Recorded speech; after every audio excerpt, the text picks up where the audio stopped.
Hello again. As I promised before, we're gonna continue with our Bookshaped box project. Last time we covered how to make the leather effect, and now I'm gonna talk about the stencils, what kind of stencil pastes we can use and what effects we can achieve. So as you know, stencils come in very many different forms, shapes, producers, and the places where you can source them from. I'll show you a few from my collection. Now the first one that I want to show you, this is a very thin one, and my advice is don't really go for those very thin ones, because they are very difficult to work with. They're quite okay with the paste, but if you wanted to use it with the paint, it's really hard job. So mostly what kind of stencils we go for, it's a bit thicker versions. Sometimes you may have a few patterns on one sheet. Sometimes the pattern will cover the whole A4 size. Sometimes there will be a few of tiny little ones. I usually cut them then in smaller pieces and store them in separate folders. This is another nice pattern with the diamonds, and like this one you can probably recognize from my previous project as well. Now these are all the stencils, they are the same thickness, they're very nice to work with, both paints and pastes. I got most of them off Wish. The price was fine, it's just that you have to wait for them to be delivered naturally. And then those two that I can show you, there from Agateria. They're very thick, so when you use them the pattern is really raised. Very nice effect indeed. And this one, for example, is from Stamperia. Again, it's a very good quality, very nice thick stencil, a little bit more expensive but worth the money. And then a few from my favorite probably provider, that's from ITD collection. As you can see, they do all sorts of occasions. This one would be perfect for Christmas projects when you just need a few snowflakes. This is more like the time machine again, so for those steampunk projects. And this one, as you probably recognize as well from the glass mirror effect on glass, that's the one I used. And some of the shapes, some of the designs that they have, they're really unusual, unique pieces. And recently I treated myself to the best of the best, which is Prima Marketing. Absolutely beautiful quality, very thick, very nice to work with, big size, so good for all sorts of projects. They've been designed by Finbar, and there's plenty of absolutely fantastic, unusual designs. So as I said, you can use the stencils with paints, and for example in this project, as you remember, I used, for example, this one here in the corner, and that was used just with a regular acrylic paint, which was sponged delicately with a piece of a kitchen sponge. Same with the bottom one. And now I want to show you a few products that can be used. And the first one is just a plain white modeling paste. There are different producers of this one. There's Finnabar, there's Stamperia, there is some Pentart, there is Cadence. I think this was from Cadence. I'm not sure about Daily Art. I think Daily Art started making those as well. And the result is just, you know, plain colors, so they are perfect for the base. This is like what we used for this one as well, but we just make a stencil with the plain white color, and then it can be painted with all sorts of colors that you might need. Now if you want, sometimes you can use the stencil paste that's already in certain color, like for example here is the green one, and I used it on this project as the final after the base was painted white.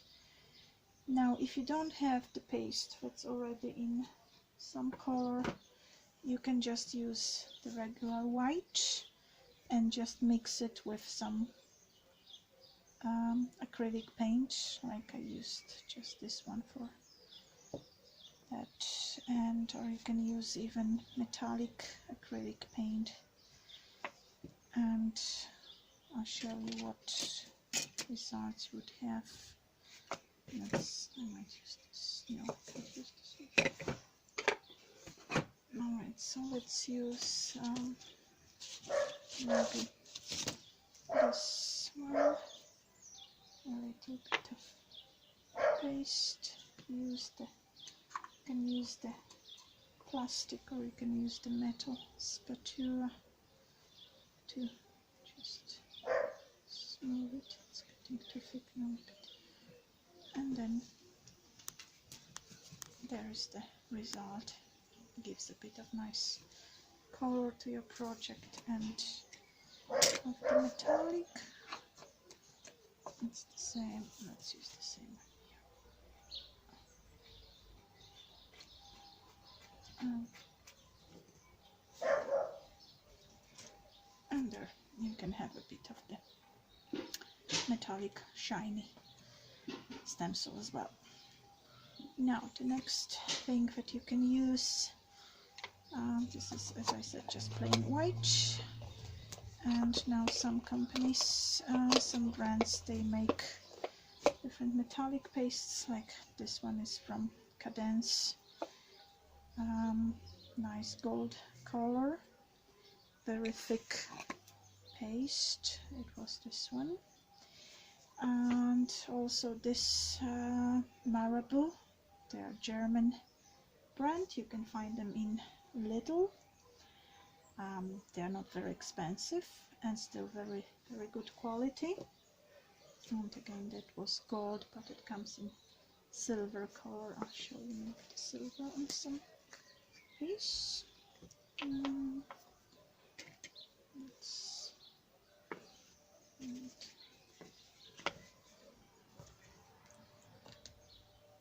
Let's use, I can still squeeze a little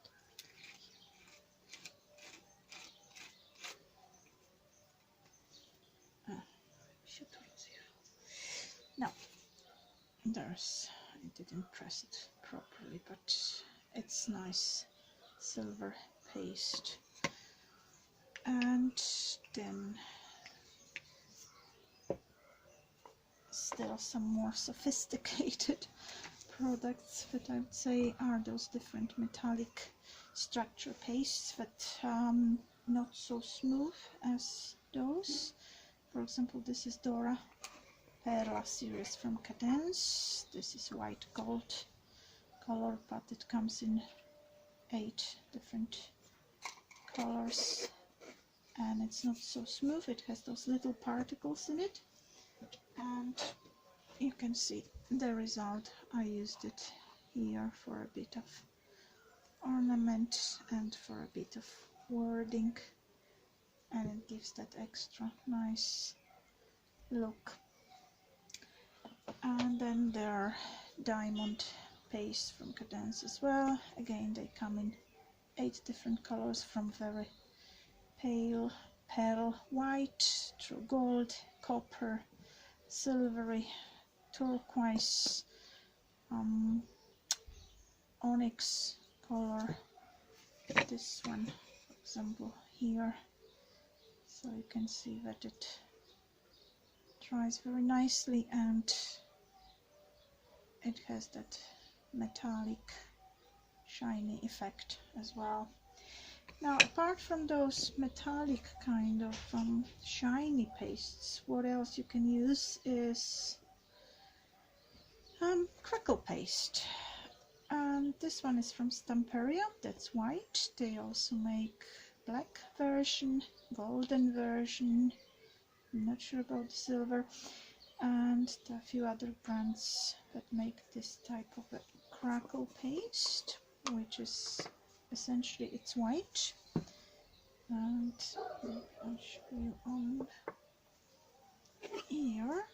I'll use a small stencil, maybe like this. You can use it for different projects, but it looks very nice on stencils too. So you just spread it nicely like this.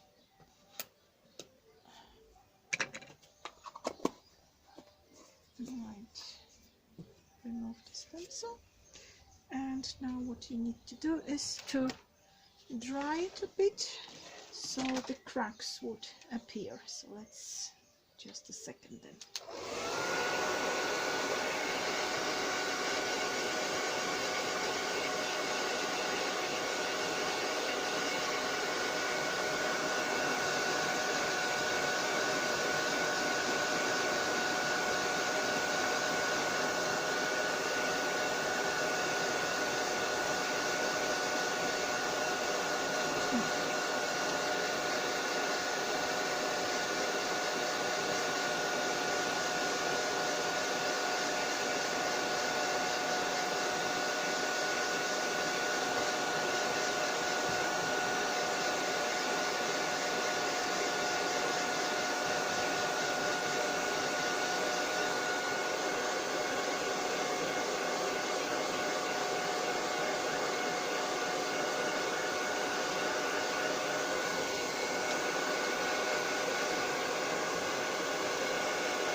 The more you dry, the more cracks you will get, and it already starts cracking, as you can see. And then if you want to make those cracks more visible, just rub in a little bit of some color.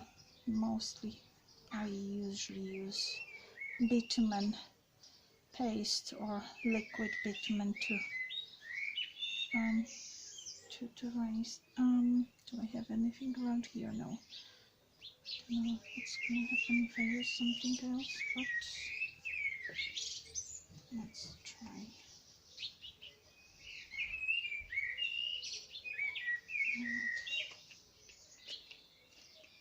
Just this one, maybe here.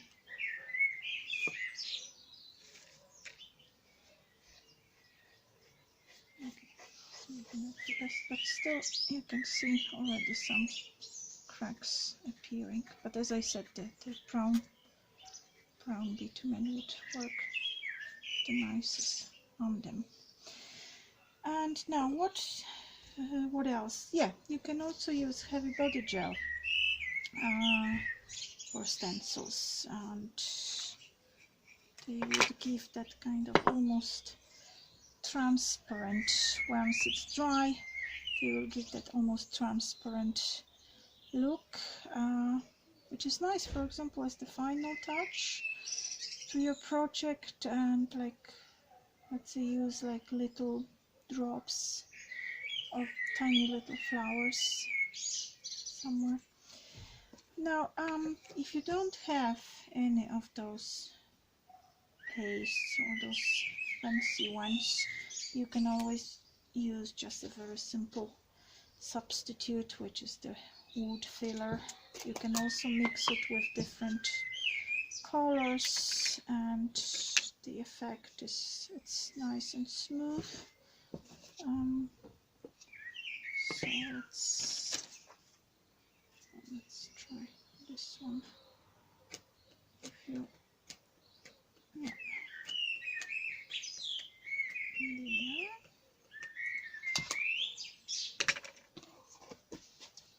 And remove the stencil, and there it is.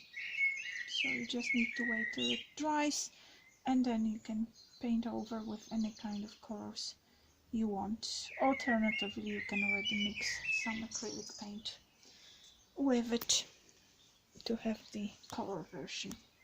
So now back to our project.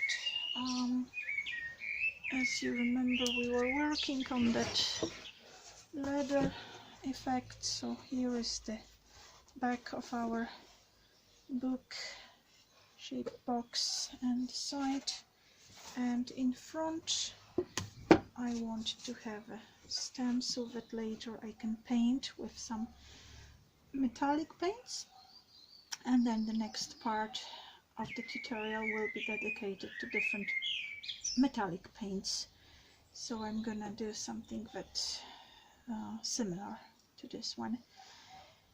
So I'm gonna use just a regular white stencil paste and a bigger spatula because it's a bigger piece, and since my project will be kind of medieval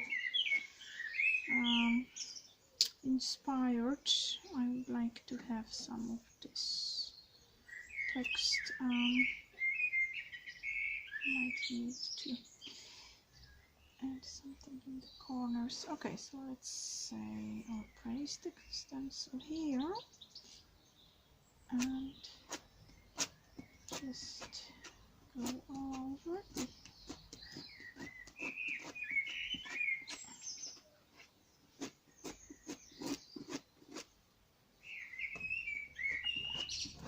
Now the important thing is when you are putting the paste or paint over the stencil that it sits firmly.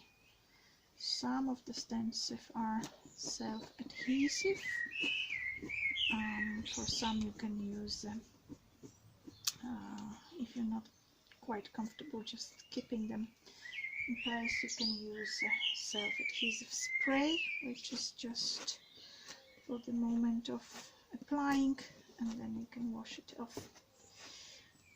Now I'm not sure about the number, I don't want the number, but the rest of the stencil is nice. Also, when you do the stencils, remember that you wash them right after they've been used, otherwise it might be very, very difficult to clean them later.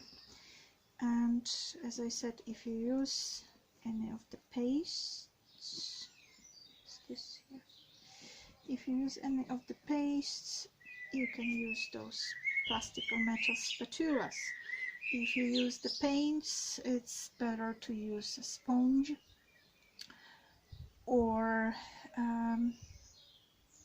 a brush, like round, thick brush, and delicately just dab the paint. Okay, so here it is. That's the main one, and I might add a little bit of this ornament because I really like it somewhere in the corners. Maybe a little bit here, just the bits and pieces. Just one in the corner.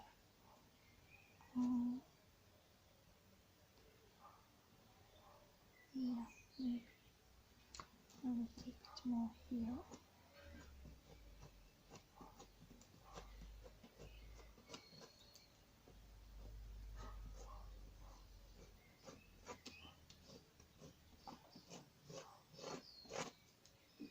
Okay, I think that's fine.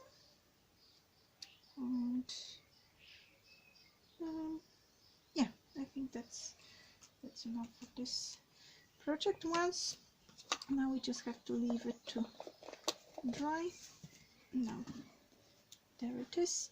Now we just leave it to dry, and once dry we will be painting it using different metallic paints, and I will tell you a little bit about different metallic paints and how I use them. So for now we have the leather effect and we have the base for the front cover, and that's all for this part, and I hope you follow me in the third part connected with this project about the metallic paints. Thank you.